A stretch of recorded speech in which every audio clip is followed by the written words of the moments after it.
Use the distributed property to find each product. Use a generic area model to organize your work if needed. So I do not need a generic area model or an area model for part A, but I'm going to use one anyways. This is the simplest form of what we've called the distributive property. And if you look at it on along one dimension, I'm multiplying a 4x, and across the top I have an x and a -3. Well, if I write down the area of each of these two rectangles, the first one has an area of 4 and then x squared, and the next one has an area of -12x. That's 4x times -3. If I focus not on the area model but just this problem, right? All I'm doing is I'm just taking these factors of 2x of 4x rather, and I'm just pushing them across into these parentheses. Each one of those terms inside the parentheses is picking up factors of 4 and x. So when I look at this, because it's a monomial being pushed into a binomial like this, I could just see immediately that's 4x squared minus 12x. So I don't need an area model for this.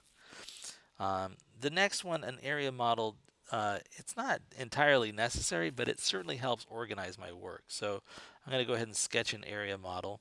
You can see I've got 2 terms by 1, 2, 3 terms. So I'm going to make a 2 by 3 area model.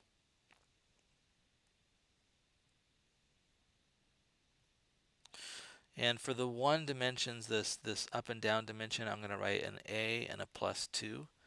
And as I move across the top, I'm going to write an A and then a -2b and then a +1. So let me rewrite that -2b, -2b. So I hope you can see where all of these values are coming from. I'm just looking at this. This is the length times the width. You can see I've written the length times width on this grid. Now, I can figure out pretty easily the value that goes in each one of these individual rectangles. This one is a times a, or a squared. The one below that is 2 times a, right? This is a up here, and this is 2. So I'm just multiplying 2 times a and getting 2a. The one in the upper middle is going to be -2. I'll write it as AB. But just notice it has to have a -2, it has to have an A, and it has to have a B. That doesn't look legible. Let me make this bigger. -2AB. Below that, I'm going to write -4B. I hope you can see where that came from. Upper right box is going to be just a single A, and then the lower right box on the right is going to be the number 2. So as I look at these, only 2 of them have like terms, right? I can combine A and 2A.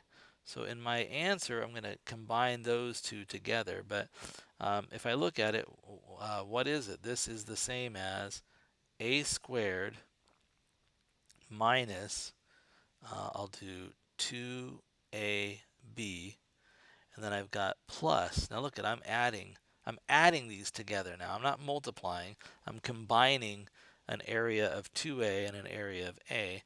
That would be an area of 3A.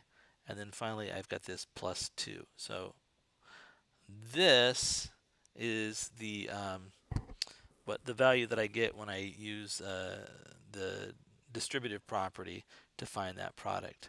And I should write each of these over here. So on this top line, it's 4x squared minus 12x, and the other one should be a squared minus 2ab plus 3a, and then plus 2.